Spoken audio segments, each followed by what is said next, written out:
First off, thank you all for somehow getting us into the popular Airsoft Player's Choice Awards. That's the funniest thing to me, since I never thought I'd get this far because I didn't think I'd make anything enjoyable. I mean, look at what we do here. Ooh.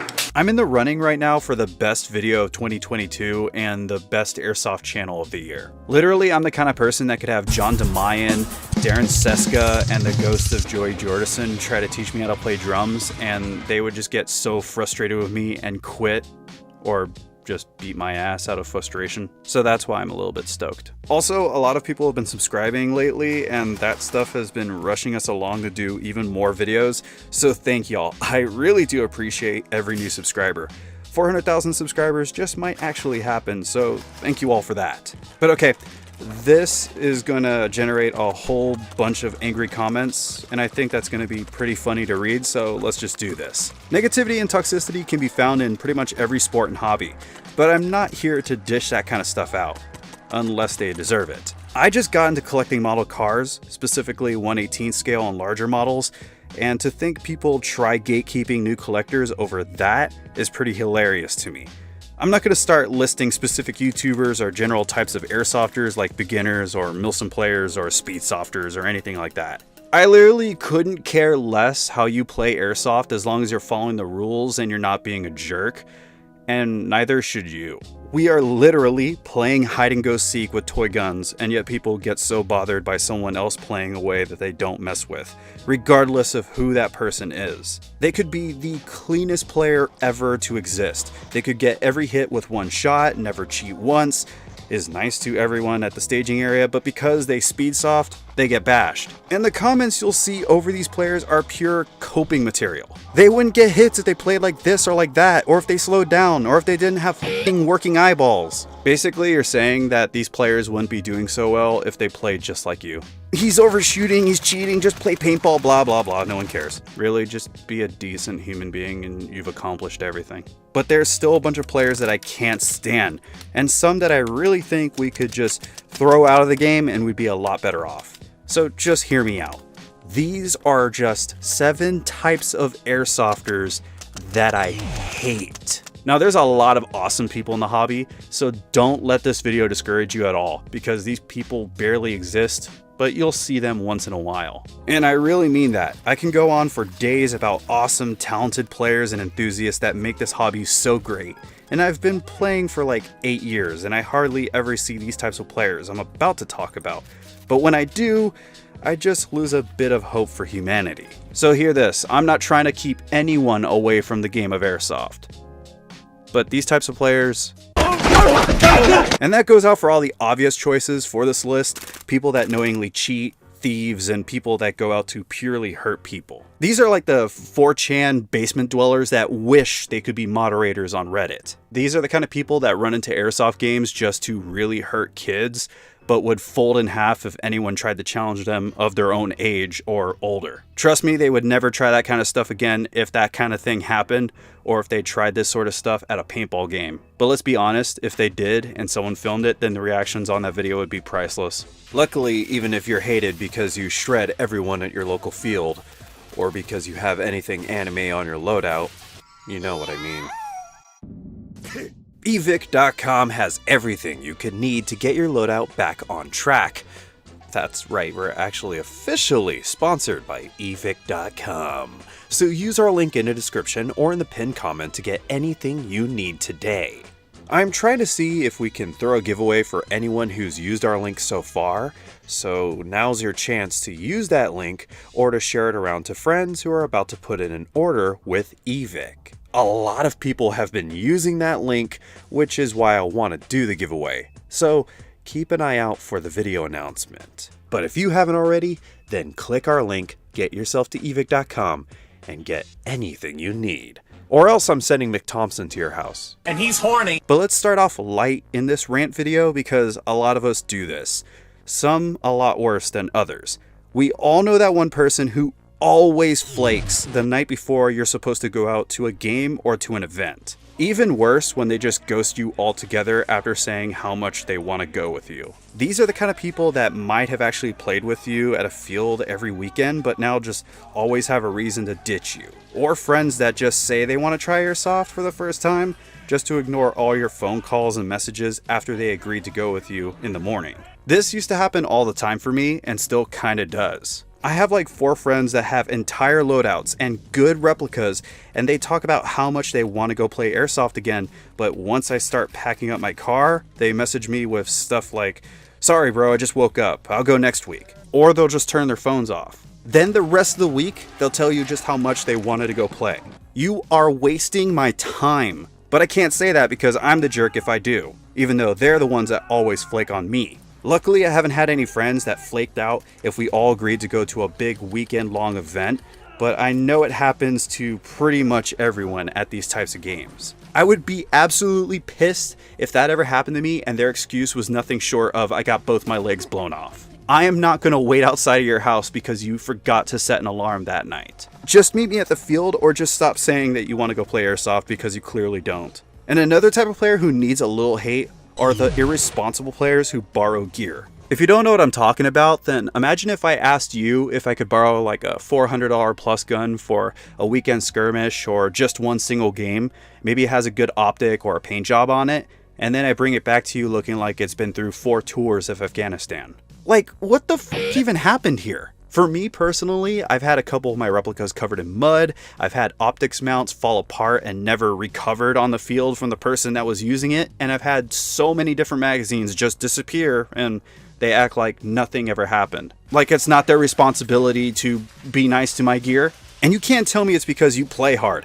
I've been filming MilSimmers and SpeedsoftB players for years, and they don't do half of the amount of damage after an entire day that you do in half an hour. I just ask that some of you be a little bit more considerate with borrowed gear, or get your own setup if you can't trust yourself to not gorilla fuck my guns. By the way, a little tip to everyone out there, I've seen so many replicas fall over and break because people leave them like this. You'll never see me do this at a field anymore because I've had so many of my own guns fall apart like this.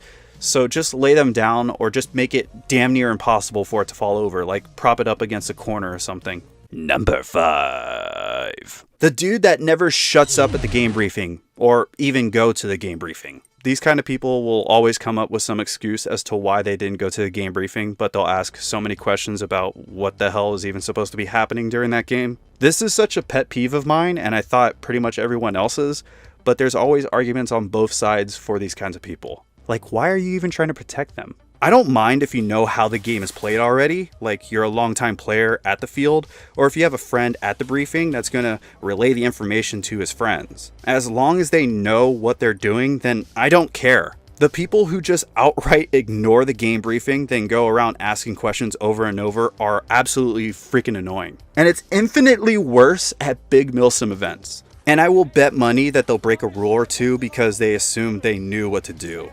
I'm just saying, if I went to a MilSim West event and I started asking a bunch of questions because I just ignored or just didn't go to a briefing, people would be very pissed off. These kind of players cause so many different problems at big events, and they just embarrass themselves or their team. You can't even be mad at your team if they're mad at you. You didn't listen to anything the refs were trying to tell you, so you forfeited the right to be upset at anything else. If you do this kind of stuff intentionally, then I'm making fun of you when you eventually screw up the objective. And if you're at the briefing and you're just talking through the whole thing, good luck, buddy. I'm not going to help you whenever the staff tell you to shut the fuck up.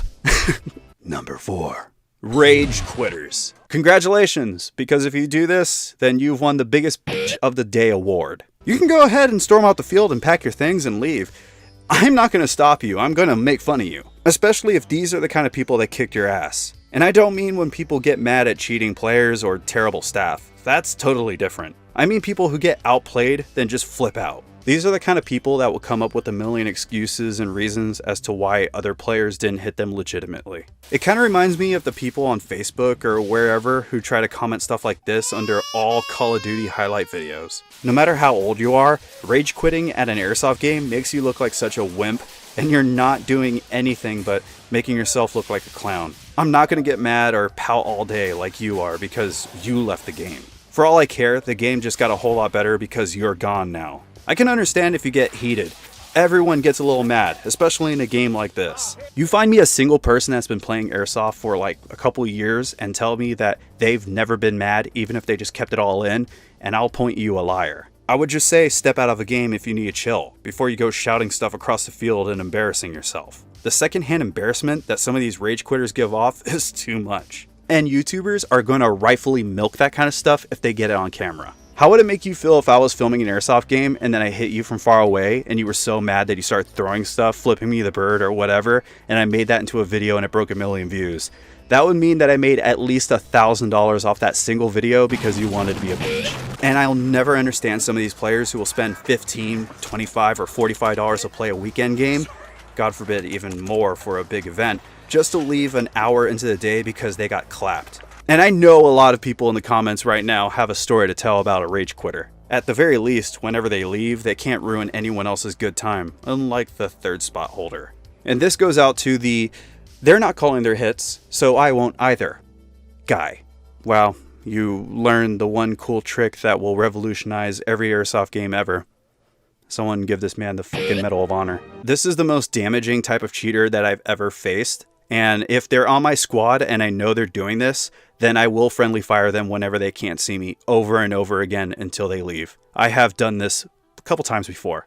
I'm not sorry. This pisses me off and I do not want to play with you. I feel like a cheater just for being around them. As someone who's trying to be more aware of everything that feels like a hit, who will call friendly fire hits even if the rules say friendly fire doesn't count as a hit, this type of cheater just pisses me off. They generalize an entire enemy team as all cheaters, so they become one too. Even if they're right and the entire enemy team isn't calling their hits, then what are you going to do? Just walk up straight on them and both not call hits as you're shooting at each other? Have you ever watched some of those terrible Filipino Airsoft games? Could you imagine trying to explain this to new players if this was happening at your field? All that these players do is make the games worse because they want to be the main character. I am not going to give you a high five if you're cheating to get back at another cheater. And what if a legitimate player hits you, but you ignore it because you want to teach them some kind of lesson? Or what happens when you get back to the parking lot with everyone else? Are you going to start telling people that you weren't calling your hits because the enemies weren't? No, you're not going to do that. And I know you're not going to do that because hopefully you're a little smarter than that, because you'd probably get kicked out of that event or field pretty quickly if you want to be that kind of a smartass. Just move on. Maybe you're not even hitting the supposed cheater. We're so fast to call cheaters out, but 80% of the time, your BBs aren't hitting your target. Fucking mind-blowing, I know. You're not the next Jerry Mitchell arc. Just don't take things so seriously and move on to the next target. You'll enjoy the game a whole lot better, I promise you. You know, when I started making this video, I asked Dayton of the House Gamers channel what types of Airsofters he hated, and his picks were pretty reasonable. Can you think of a time when someone asked to try out your new Airsoft gun? Maybe it's unique or special, or maybe they just like the look of it. And instead of taking maybe 1 or 2 shots and then handing it back to you, they dump an entire magazine. That's not a bad choice at all, Dayton. I actually totally agree with you. And then I asked Dutch to Hooligan, and he said extreme chrono abusers / skippers. And yeah, I can't stand that stuff either. And it's worse whenever it's their first time at an arena or a field, and they just skip it because they think they know what they're doing. Soon you're going to have players just asking the refs to re-chrono everyone, and people are just going to get really hostile. And that's if that chrono skipper doesn't hurt someone if they're shooting way over the field limits on purpose. And you already know how I feel about people that are at the airsoft field just to hurt other people. However, for my last 2 picks, I'm listing the players that can just ruin even simple skirmish games, or can just ruin entire event series, starting with the players who get mad when you call them out for breaking the rules. My reasons become pretty clear whenever I have to explain how I had to tell a guy at an American MilSim event to put his eye protection back on during a firefight that I was filming. He just looked at me and told me to mind my own fucking business. Just like that. And he kept them off. I deleted that footage years ago when I went to my first Copperhead event in New Mexico, but I really wish I saved that footage. I've always just hated people in general that have this go fuck yourself mentality. I've been told also that it's an American thing, but I don't know about that. Like, let me ask you this. Imagine if you're looking for a parking spot at a mall, Someone is backing up out of a spot, so you put your indicator on to tell everyone else that you're going to take that spot. Then someone just steals the spot. Then you try to tell that person that you were about to park there, and they blow up on you. We've all seen Boondocks, and we all know what happens next.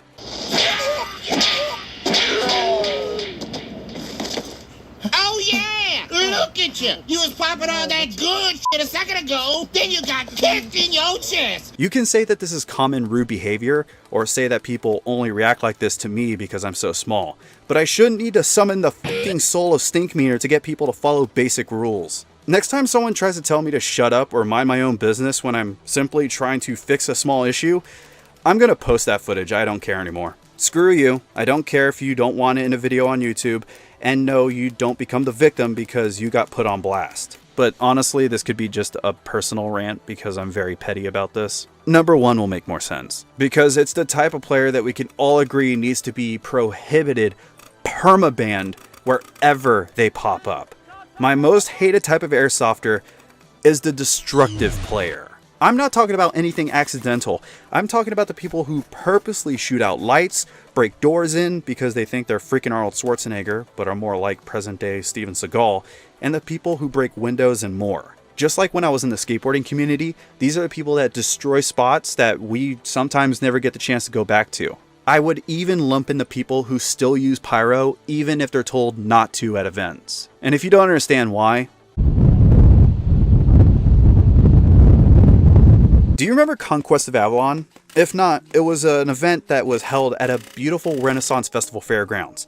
And you can't go back there anymore. The amount of windows broken, walls and floors stained and burned with pyro just ruined the whole AO. I even had a staff member reach out to me asking if I had footage of the destruction from the events whenever I was filming them. If you could imagine a group of players coming to your field and then gloating about them shooting out speakers or lights or destroying barriers purposely and thinking that's funny, then I wouldn't be mad at you if you wanted to grab their gear and throw it out in the parking lot. I would be fuming if I owned an airsoft field and someone did any of that, and you should too. Like, what's that thing that nature people say when they think they're really important? Leave as you come. I could take that in so many different ways. But yeah, just do that. Leave some BBs behind and leave some good memories, and that's it. Leave as much of the field intact as humanly possible so we can continue to enjoy it. I want to go back to all the fields and arenas that I've ever been at, and I'd hate to think that I couldn't because a few pent-up losers took this song to heart. If there was a field that was totally cool with us demolishing the AO, then that would be a different story. And I'd actually probably go there. I would bring a sledgehammer just so I could bust in a wall like it's Rainbow Six Siege and get the cheapest airsoft hits you've ever seen on camera. Now, I would like to think that I really love airsoft and that it takes a lot for me to get really upset at people in the airsoft world, so making a video like this was actually a little refreshing, I'll admit. As negative as I may have sounded, again, these players barely exist, apart from maybe the friends who are always flaking on people last minute. I'm not going to start posting cheater and fight compilations. I love this hobby too much for any of that mess. I'd rather make a list of players that I love, so we can appreciate some of the star players that deserve just a little bit more respect. And maybe I'll do another one of those videos soon. Regardless, let me know in the comments down below some of the stories that you have about airsofters that you cannot stand. Or subscribe if you haven't already. I make countdowns, discussions, reviews, gameplays, and all sorts of other stuff regularly here on the USAirsoft channel, and I would love to have you on board with those videos. Trust me, there will be a whole lot more positive videos in the future here. But this goes out to everybody. Keep enjoying playing airsoft, go out there and make some friends, and remember to stay safe out there. But until that next video drops from the city of Dallas, Texas, this has been Scott Hollenbeck, and I will be sure to see you all next time. Oh, here's a bonus type of player that, funny enough, I actually love going up against. The shit talkers. Oh, these players just put the biggest targets on their backs. You know how funny it is just pissing these players off? Especially if you're a content creator? Dutch the Hooligan knows this well. Just feel free to ask him. These players can make the most ridiculous thumbnails and titles actually true. Stuff that you would think is clickbait, but actually happens. It'll all make sense whenever shit talkers are on the field. Even if you don't make airsoft YouTube videos, which, first off, congratulations. That in itself is an accomplishment that you can brag about. Shit talkers are pure comedy gold walking around. They almost make you want to start filming just to show your friends how much of a clown someone can be. These are the kind of people that can't get around the fact that they're not playing Call of Duty anymore. At least, most of these people know when to shut up. Some of the time.